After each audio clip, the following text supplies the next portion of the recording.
नमस्कार फ्रेंड, देखिए प्रश्न है एक समलंब चतुर्भुज एबीसीडी में एबीसीडी के समांतर, ये जो एबी है सीडी के समांतर है। AB बराबर 5 सेंटीमीटर, AB बराबर 5 सेंटीमीटर, BC बराबर 15 सेंटीमीटर, BC बराबर 15 सेंटीमीटर, DC बराबर 14 सेंटीमीटर, ये DC बराबर 14 सेंटीमीटर, AD बराबर 12 सेंटीमीटर, AD बराबर 12 सेंटीमीटर। यदि इसका एक विकर्ण 13 सेंटीमीटर हो, इसका एक विकर्ण जो आप देख रहे हैं BD या DB, ये कितना है, बोलिए कि 13 सेंटीमीटर। तो इसका दूसरा विकर्ण D2 जो AC पूछा गया है, एक दूसरा विकर्ण बताइए। तो इस सवाल को तो हम लोग सोल्व करेंगे ही, लेकिन हम लोग समलंब चतुर्भुज का प्रश्न सोल्व कर रहे हैं, ट्रेपीजियम का सवाल सोल्व कर रहे हैं, तो बिल्कुल बेसिक से हर एक प्रश्न को सोल्व करते हुए आगे बढ़ेंगे। बिल्कुल जीरो लेवल से स्टार्ट करेंगे और अंत तक आते आते हर टाइप के प्रश्न को हम लोग सोल्व कर लेंगे। लेकिन उससे पहले इस समलंब चतुर्भुज का जो नियम है उसको सबसे पहले आपको समझना पड़ेगा, क्या क्या फॉर्मूला का प्रयोग होता है। देखिए नाम क्या है, नाम है इसका समलंब, नाम क्या है, समलंब। लेकिन ये मत समझिएगा कि यहाँ हमेशा लंब बनता होगा। देखिए नाम केवल है लंब, लेकिन कहीं पर भी लंब नहीं बनता है, कहीं पर भी लंब नहीं होगा। समझ पा रहे हैं, कहीं पर भी लंब नहीं है। विकर्ण पे लंब, बोलिए यहाँ पर भी लंब नहीं है, कहीं पर लंब नहीं है, केवल नाम है इसका समलंब। बस इतना सा ध्यान रखना है कि इसका जो है एक भुजा दूसरे के समांतर होगा, मात्र एक भुजा। जैसे ये भुजा इसके समांतर हो गया तो ये समांतर नहीं होगा। बात समझ पाए? तो चलिए अब बढ़ते हैं आज के पहले प्रश्न की ओर। और आज का पहला प्रश्न ये रहा आपके सामने। प्रश्न क्या है, किसी समलंब चतुर्भुज की दो समांतर भुजाओं के बीच लंबवत दूरी। देखिए जहां भी लंबवत दूरी का बात हो जाए तो समझिए क्या ऊंचाई दिया गया है। समझ पाए? लंबवत दूरी 60 मीटर है। यदि इसकी समांतर भुजाएं 40 मीटर और 130 मीटर है तो समलंब चतुर्भुज का क्षेत्रफल ज्ञात कीजिए। देखिए सबसे पहले बताइए कि समलंब चतुर्भुज का फिगर अगर हम बनाए तो कैसा बनेगा। बोलिए ऐसा बनेगा। ठीक है, समलंब चतुर्भुज का अगर हम फिगर बनाए तो समलंब चतुर्भुज ऐसा बनेगा। इसका नाम दे दीजिए। नाम क्या देंगे? हम देख ही रहे हैं कि ये दोनों भुजा क्या है, आपस में समांतर, ये दोनों समांतर है। बोलिए नहीं है। लंबवत दूरी दिया गया है। लंबवत दूरी कहने का मतलब ये लंबवत दूरी, समझ पाए, बीच का दूरी ये दिया है आपके पास 60 मीटर। और समांतर भुजाएं ये है 40 और ये बड़का हो जाएगा आपका 130 मीटर। तो बताइए क्षेत्रफल बराबर फार्मूला क्या होता है। बोलिए समलंब का क्षेत्रफल बराबर होता है 1/2 गुना समांतर भुजाओं का योग, समांतर भुजाओं का योग और गुना ऊंचाई। समांतर भुजाओं का योग गुना ऊंचाई, ये होता है समलंब चतुर्भुज का क्षेत्रफल का फार्मूला।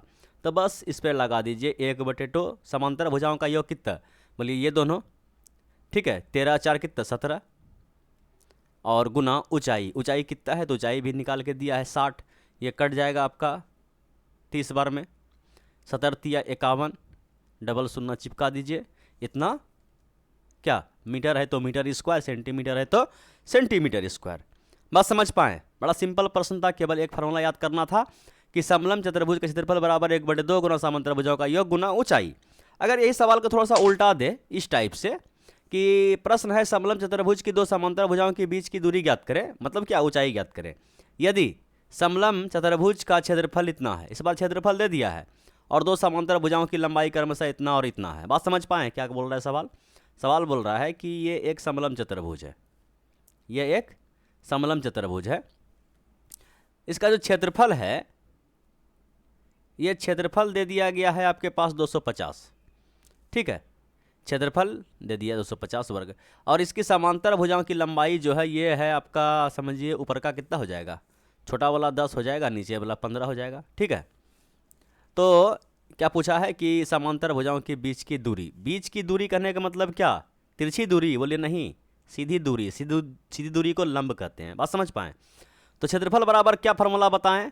क्षेत्रफल बराबर अभी आपको हम फार्मूला बताएं कि समांतर भुजाओं का योग 1/2 गुना, याद रखिए 1/2 गुना समांतर भुजाओं का योग, समांतर भुजा का योग 10 जोड़ 15 और गुना ऊंचाई। ऊंचाई तो पूछा गया है, क्षेत्रफल कितना दिया गया 250, क्षेत्रफल के जगह पे 250 रखिए, 1/2, ये दोनों को जोड़िए, 15 और 10 कितना हो गया 25, और गुना का h। समझ पाए?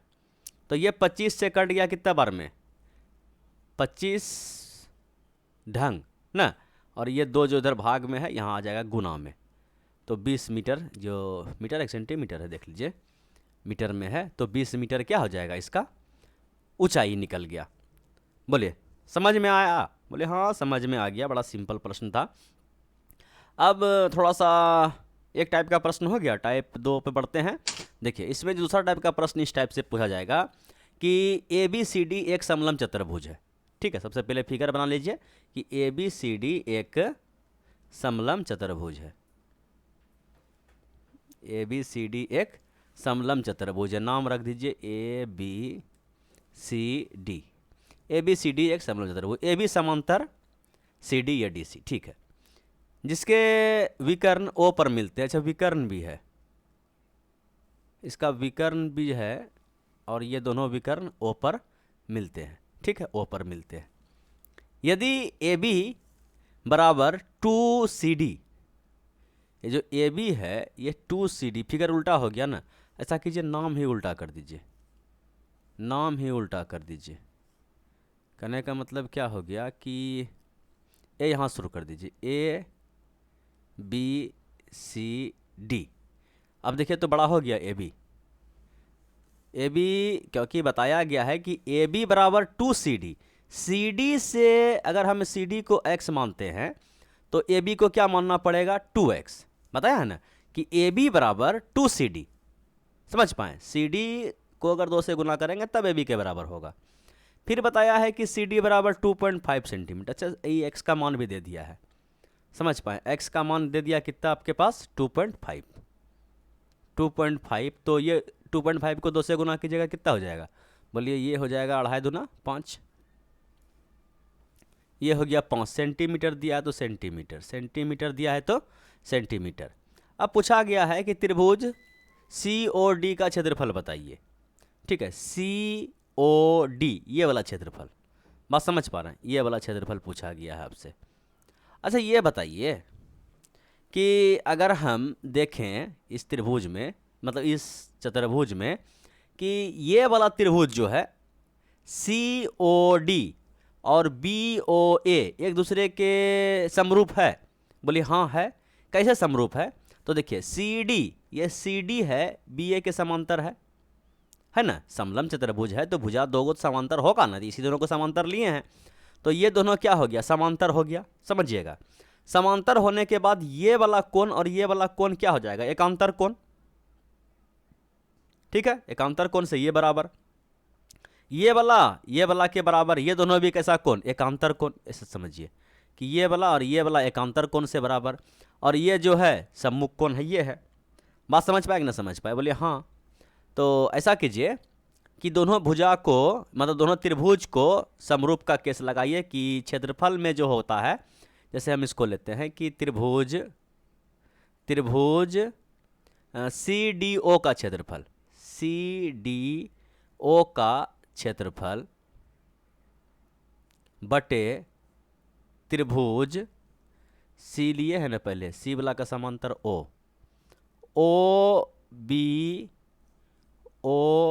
देखिए पहले किसको किसको लिए हैं, CDO, और ये जो CD है, CD ये भुजा है और O पे आया है। चलिए समझिए, बाद में समझ में आ जाएगा। OBA का क्षेत्रफल, दोनों का हम अनुपात लिए क्योंकि दोनों त्रिभुज समरूप है। तो क्षेत्रफल का अनुपात बराबर कोई एक भुजा का स्क्वायर। अगर एक भुजा हम ऊपर में क्या लिए, छोटका, तो छोटका का ले लेते हैं CD का स्क्वायर। ठीक है, और बटे बड़का का लेना है तो BA या AB। चलिए लिखने में AB अच्छा लग रहा है, समझ पाए हैं? तो ये बराबर हो जाएगा। बोलिए कि CDO का क्षेत्रफल हमें तो निकालना है, CDO का क्षेत्रफल, समझ पा रहे हैं? ये क्षेत्रफल है बटे त्रिभुज OBA का क्षेत्रफल, समझ पाए? क्षेत्रफल यहाँ पे लिखा हुआ है। CD कितना है? बोलिए CD है आपका 2.5। अगर इसको गुना कर दिया जाए तो 625 2 अंक के बाद दशमलव, इतना आ गया इसका। और AB है 5, इसका आ गया आपका 25। ठीक है, तो पूछा गया है किसका, कि COD ये वाला का क्षेत्रफल। तो COD का क्षेत्रफल कितना आ गया 6.25 सेंटीमीटर तो सेंटीमीटर स्क्वायर। और ओ बी ए का क्षेत्रफल, ई वाला का क्षेत्रफल तो यहाँ निकाल के हम लगा दिए। बात समझ पाएँ? बोलिए हाँ समझ में आ गया। सेम टू सेम कंडीशन भुजा पे भी लगता है। देखिए जैसे इस प्रश्न को देखिए कि एक समलंब चतुर्भुज में एक विकर्ण दूसरे को 2:9 के अनुपात में विभाजित करता है यदि वे समांतर भुजाओं में सबसे बड़ी भुजा की लंबाई, ठीक है समझ पा रहे हैं कि देखिए कि एक समलंब चतुर्भुज है,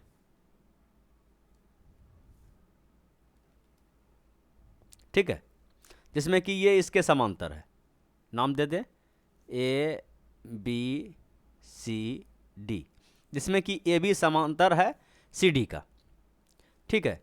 एक विकर्ण दूसरे को इतना विभाजित करता है। देखिए विकर्ण विभाजित भी कर रहा है, विकर्ण क्या कर रहा है, विभाजित कर रहा है। चलिए ओ पे मान लीजिए कि विभाजित कर रहा है, ओ पे आपको पता है कि अगर ये दोनों समांतर है तो ये वाला त्रिभुज और ये वाला त्रिभुज कैसा होगा, समरूप होगा। तो समरूप होगा तो भुजा का अनुपात लेंगे, क्षेत्रफल का अनुपात लेंगे, है कि नहीं। चलिए तो बताया गया है कि एक विकर्ण दूसरे को 2:9 के अनुपात में विभाजित करता है। एक विकर्ण दूसरे को 2:9 के अनुपात में, इसे मान के चलिए कि ये विकर्ण है, ठीक है। अच्छा पहले क्या दिया है, बड़ी भुजा की लंबाई 45 है। यदि समांतर भुजाओं में सबसे बड़ी भुजा की लंबाई 45 है, सबसे बड़ी भुजा की लंबाई जो है ये वाला 45 है, तो समांतर की दूसरी भुजा ज्ञात कीजिए, ये भी पूछा गया है, ठीक है। एक विकर्ण दूसरे को 2:9 के अनुपात में विभाजित करता है, ठीक है। अब यहाँ पे हम ये सोच सकते हैं कि अगर एक विकर्ण दूसरे को, अगर हम कोई एक विकर्ण को उठा ले, ठीक है, ऐसे मान के चलिए कि हम सी डी बी डी विकर्ण को उठा लिए, ठीक है, बी डी विकर्ण को उठा लिए, दूसरा विकर्ण जो ए सी है इस बी डी को 2 भागों में बांट रहा है, जिसमें कि छोटका वाला 2 में कट रहा है, बड़का वाला 9 पे कट रहा है।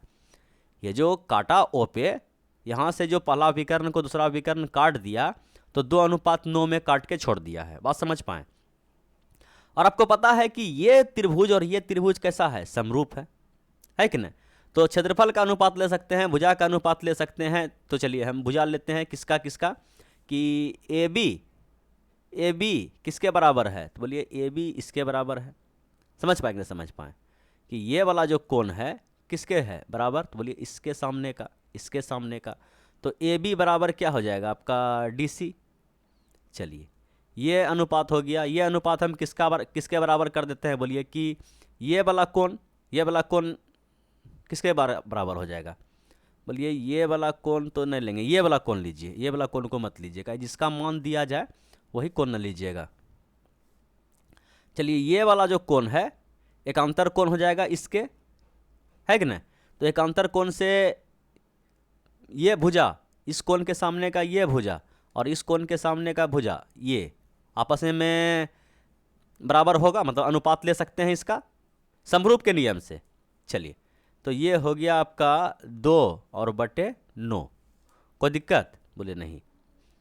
तो ये ए बी जो है, ए बी का मान दिया गया है नहीं, निकालने के लिए बताया गया है, और सी डी का मान है कितना 45, और ये है आपका 2 और ये है आपका 9। कोना कोनी गुना होगा, बोलिए हाँ। ये जो है x बराबर क्या हो जाएगा 2/9 गुना का 45, तो ये कट गया 5 नमा 45 से 5 दूना 10, किस में पूछा है, सेंटीमीटर में। बात समझ पाएँ? बोलिए अगर समझने में कोई दिक्कत तकलीफ हो तो आप बिंदास कमेंट कीजिएगा। सबसे पहले हम आपको किसका, ज्यामिति का सवाल का जो वीडियो है उसका लिंक भेजेंगे। अगर आपको ज्यामिति बढ़िया से नहीं आता है तो समरूप त्रिभुज का नियम आपको पता नहीं है तो फिर आपको तो दिक्कत होगा। समझ पाएँ? चलिए अब हम बढ़ते हैं अगले प्रश्न की ओर, और अगला प्रश्न ये रहा आपके स्क्रीन पे, इसको देखा जाए। प्रश्न क्या है कि समलंब चतुर्भुज ए बी सी डी में ए बी सी डी के समांतर है। देखिए ये एक समलंब चतुर्भुज है। फिगर बनाने के बाद क्या होता है, समझ में बढ़िया से आता है, ठीक है। ये हो गया आपका A B C D, A B C D, A B C D के समांतर है। ए बी बराबर 30, ये ए बी जो है ये 30 है, और B C 15, B C 15, C D 44, ये सी डी जो है टोटल दूरी कितना है 44, ए डी बराबर 13, ए डी बराबर 13। समलंब चतुर्भुज की ऊंचाई ज्ञात कीजिए। देखिए अगर हम ऊंचाई का बात करें तो ऊंचाई कैसे ज्ञात होगा, बोलिए कि ऊंचाई ज्ञात करने के लिए हम ये करते हैं कि जो 13 सेंटीमीटर वाला जो भुजा है, जितना एंगल पे यहाँ पे कोण बनाते हुए मुड़ रहा है, यहाँ पे कोण बनाते, केवल हम इसको उठा के इस कोना तक ले आते हैं। समझ पाएँ कि ये जो 13 सेंटीमीटर का भुजा था, इसको हम सरका के यहाँ तक ले आएँ, तो यहाँ पे 30 मीटर इधर लाएँ तो ये भुजा भी 30 मीटर यहाँ तक आ गया होगा। तो ये जो दूरी बचा होगा, ये जो नाम दे दीजिए इसका, डी दे दीजिए, नाम ई दे दीजिए नाम इसका। तो जो ईसी का दूरी जो बचा, ये कितना बचा होगा, बोले टोटल दूरी 44 था, 30 तो इधर सरक गया, तो ईसी हो गया आपका 14। समझ पाएँ। अगर हम यहाँ से इस पे लंब गिरा दें, लंब गिरा दें तो ये दोनों का ऊंचाई होगा। समझ पाएँ, समांतर है तो कहीं पर भी हम लंब गिरा देंगे तो ऊंचाई निकल जाएगा, दूरी निकल जाएगा। बोलिए हाँ। अच्छा ये बताइए कि ये समांतर जो भुजा था दोनों, उनके बीच ये 13 मीटर का या 13 सेंटीमीटर का जो एडी का लंबाई था, इसी को न घिसते हुए हम इधर तक लाए हैं, तो ये भी कितना हो जाएगा, बोलिए ये भी 13 हो जाएगा। समझ पाएँ। तो ये अब ऊंचाई निकालना है। ऊंचाई कहने का मतलब ये, इसका नाम दे दीजिए, नाम दे दीजिए बी ओ। बी ओ का ऊंचाई निकालना है। क्या निकालना है, बी ओ का मान निकालना है। इसको हम एच मान लेते हैं। ओ को हटाइए, ओ डिस्टर्ब कर रहा है, तो इसे जगह नहीं है, और ओ आ लिख के यहाँ जो है ना दिमाग ख़राब नहीं करना है। समझ पाएँ। तो सबसे पहले हम यहाँ पे क्या करते हैं कि ये जो त्रिभुज है आपके पास बी ई सी, इसका क्षेत्रफल निकालते हैं। बोले क्षेत्रफल बराबर क्या होता है, आधार गुना ऊंचाई। आधार हो गया 14 और ऊंचाई तो हमें पता नहीं है। समझ पाएँ। तो त्रिभुज का क्षेत्रफल अगर हम निकालेंगे तो 1/2 गुना आधार गुना ऊंचाई। समझ पाएँ, ये कट गया। कहने का मतलब क्या हो गया, 2 बार में कटा, 2 से कटा 7 बार में, तो क्षेत्रफल निकल गया इसका 7h। इस त्रिभुज का क्षेत्रफल निकल गया। कौन त्रिभुज का, किस त्रिभुज का क्षेत्रफल निकला ये, बोलिए कि बी सी ई का। समझ पाएँ। बी सी ई का जो क्षेत्रफल निकला, ये निकला इतना। क्या हम क्षेत्रफल कोई अलग तरीके से निकाल सकते हैं, बोलिए हीरो का सूत्र लगा सकते हैं। हीरो का सूत्र निकालने के लिए सबसे पहले हमें एस निकालना पड़ता है, तो एस निकालिए। बोले तीनों को जोड़िए, ठीक है। तो 15 ऐसे कीजिए, 10 10 तीनों के लिए, 10 10 20 10 30, 30 5 35, 35 5 40, 40 2 42, 42/2 21। एस का मान कितना निकल गया, 21। एस क्या होता है, हर वीडियो में बताते आते हैं कि एस क्या होता है। तो एस होता है ए प्लस बी प्लस सी बटे 2। यही होता है एस का फार्मूला। इसका नाम है अर्ध परिमाप। परिमाप, ये जो त्रिभुज है इसका परिमाप निकाल के उसको 2 से भागा दीजिए, यह है आपका अर्ध परिमाप। चलिए 21 निकल गया। अब थोड़ा सा हम यहाँ पे फार्मूला भी लिख देते हैं कि क्षेत्रफल बराबर क्या होता है। क्षेत्रफल बराबर क्या होता है, त्रिभुज का क्षेत्रफल बराबर क्या होता है, S into S minus A S minus B, और यह ब्रैकेट है, इंटू एस माइनस सी। समझ पाएँ। तो ये जो क्षेत्रफल हम निकाल के रखे हैं यहाँ पे, त्रिभुज बी सी ई का क्षेत्रफल, बी ई सी को त्रिभुज बोलिए, समझ पा रहे हैं कि ये त्रिभुज का बात कर रहे हैं हम। इसका क्षेत्रफल है 7h। तो 7h बराबर इस त्रिभुज का क्षेत्रफल के लिए ये फार्मूला लगाएंगे। तो एस का मान कितना निकला है, 21, और 21 माइनस ए हम अगर 15 को कर दे, 15 5 20 1 21 6, 21 माइनस 14 7 21, तो 7 2 14 7 21 7, और 21 माइनस 13, ठीक है, तो 13 और 7 20 8। समझ पाएँ। तो 7h बराबर हम क्या करते हैं कि इसको तोड़ते हैं, 21 को 7 21 कर देते हैं, 6 को 3 दूना 6 कर देते हैं, इसको तो 7 छोड़ दिए, और इसको 2 गुना 4 कर दीजिए, 4 दूना 8। अब जोड़ा बन के बाहर निकलेगा। 7h बराबर ये 7 और ये 7 जोड़ा बन के एक साथ बाहर निकल गया, ये 3 और ये 3 जोड़ा बन के एक 3 बाहर हो गया, ये 2 और 2 मिल के बाहर हो गया, और ये 4 2 के रूप में बाहर हो गया, ये 7 और ये 7 कट गया, तो h बराबर हो गया 3 दूना 6 दूना 12। तो ऊंचाई निकल गया आपका 12 सेंटीमीटर। समझ पाएँ। ऊंचाई निकालने का तरीका आ गया आपको। अगर खुदा ना खास्ता इसी टाइप का कोई और सवाल दे दे और पूछे इस त्रिभुज का क्षेत्रफल ही बताइए, समझ पाए, 4 भुजा दे दे, ये दे दे, ये दे दे, ये दे दे, और ये दे दे, और पूछ ले, समझ पा रहे हैं क्या क्या देगा, बोलिए, इतना सा चीज़ दे दे, इतना सा चीज़ दे दे और बोले कि बताइए इस त्रिभुज का चतुर्भुज का क्षेत्रफल बताइए, तो क्षेत्रफल बराबर फॉर्मूला बताएं, समांतर भुजाओं का योग गुना ऊंचाई। क्षेत्रफल बराबर चतुर्भुज का क्षेत्रफल, ये किसका है? चतुर्भुज का क्षेत्रफल। समांतर भुजाओं का योग जोड़िएगा, ये दोनों को कितना हो जाएगा? 1/2 गुना 30 + 44। और ऊंचाई अभी हम तुरंत निकालें, ऊंचाई के लिए मत्थन करना पड़ेगा। ऊंचाई यहाँ पर निकालिएगा तब फर्क लगेगा फटाक से। तो 1/2 और 40 30 70 74, कितना हो गया? 74 और गुना 12, ये कट जाएगा आपका कितना? 6 बार में 6 चौका 24 करी 4, हाथ में बचा 2 और 4 42 47 44। तो ये 444 जो क्या है मीटर सेंटीमीटर स्क्वायर, ये आ गया क्या? इस चतुर्भुज का क्षेत्रफल। बात समझ पाए कि नहीं समझ पाए? अगर ऊंचाई निकाल के दे दे तो बड़ा सिंपल है, अगर ऊंचाई नहीं दे तो ऊंचाई निकालने में थोड़ा सा समय लगता है। बात समझे? बोलिए हाँ। तो अब हम बढ़ते हैं अगले प्रश्न की ओर। बोरिंग तो नहीं लग रहा है? बोले बोरिंग सभी को लगता है। अच्छा क्वेश्चन है, दमदार क्वेश्चन है, तो नींद तो आएगा ही, ठीक है, लेकिन मजबूरी है, पढ़ना पड़ेगा, नहीं तो विकेट गिरेगा, सीधा सा बात है। चलिए, प्रश्न क्या है कि एक समलम चतुर्भुज ABCD में ABCD के समांतर AB बराबर 5, BC बराबर इतना, CD बराबर इतना, AD बराबर इतना, इसका एक विकर्ण इतना, दूसरा विकर्ण ज्ञात कीजिए। बड़ा अच्छा प्रश्न है। क्या है? बड़ा अच्छा प्रश्न है। देखिए, इसमें हम क्या कर सकते हैं कि सबसे पहले एक फिगर बनाइए। ये थंबनेल वाला क्वेश्चन है, आप समझ पा रहे हैं? समझ पा रहे हैं कि ये देखिए कि ये एक थंबनेल वाला क्वेश्चन है।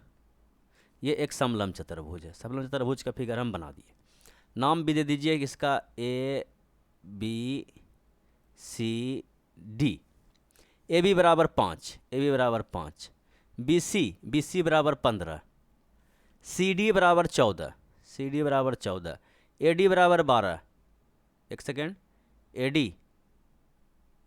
AD बराबर हो जाएगा तो AD, एक सेकेंड, गलती हम किए क्या? कहाँ पे गलती किए?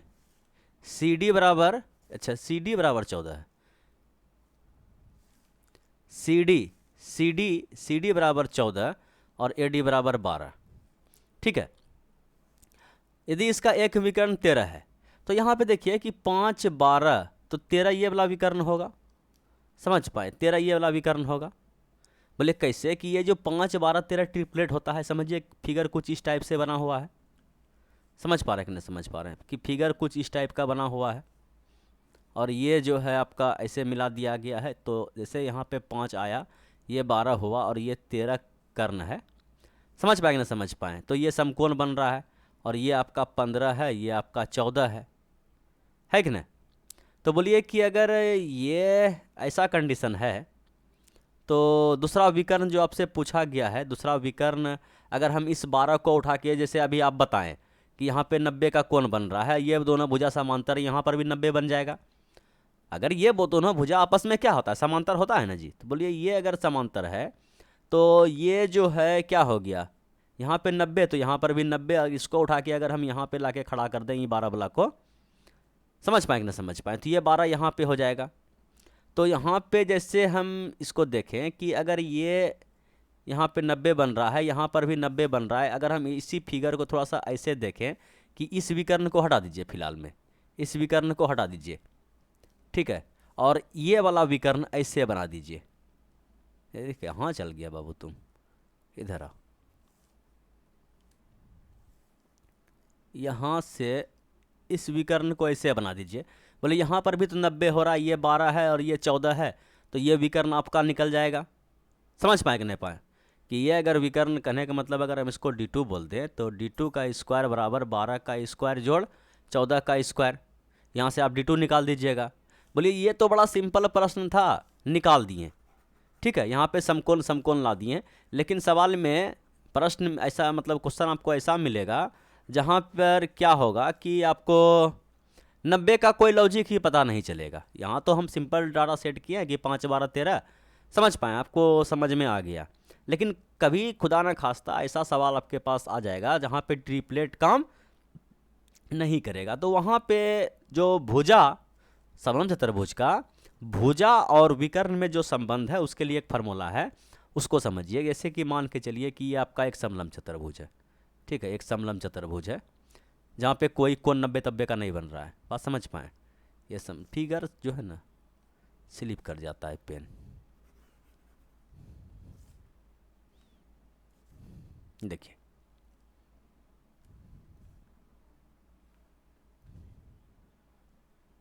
ये समलम चतुर्भुज है, इसका नाम है ए बी सी डी। अगर हम इस भुजा ए बी को जो समांतर है उसको ए बोल दें, और ये जो समांतर है इसको बी बोल दें, और जो समांतर नहीं है उसको सी और डी बोल रहे हैं। समझ पाएँ? सी और डी बोल रहे हैं। स्मॉल, ये स्मॉल ए है, ये स्मॉल बी है, ये स्मॉल सी है, और ये स्मॉल डी है। ये क्या है? भुजा का लंबाई है, जैसे कि दिया गया है यहाँ पे 5। तो ए का काम कौन कर जाएगा? ये। बी का काम कौन कर जाएगा? ये। और सी डी समझ पा रहे हैं कि ई वाला अगर करेंगे तो 12 इधर डी का काम करेगा, 15 आपका सी का काम कर जाएगा। तो भुजा और विकर्ण में क्या संबंध है ये समझिएगा कि भुजा और विकर्ण में जो एक फार्मूला बना के रखा है समलम चतुर्भुज के लिए, वह है आपका कि अगर आप ऐसे कीजिए कि d1 स्क्वायर प्लस का d2 स्क्वायर बराबर 2 इंटू जो भुजा समांतर है, समांतर कौन है? ए बी, ठीक है, प्लस जो समांतर नहीं है उसका स्क्वायर, डी स्क्वायर प्लस का सी स्क्वायर। ये विकर्ण और भुजा में एक संबंध है। समझ पाए? अब इससे जो है चाहे वह समकोण पे बने अथवा नहीं बने, अगर ये फार्मूला आपको याद है तो आपका आंसर निकल जाएगा। कैसे?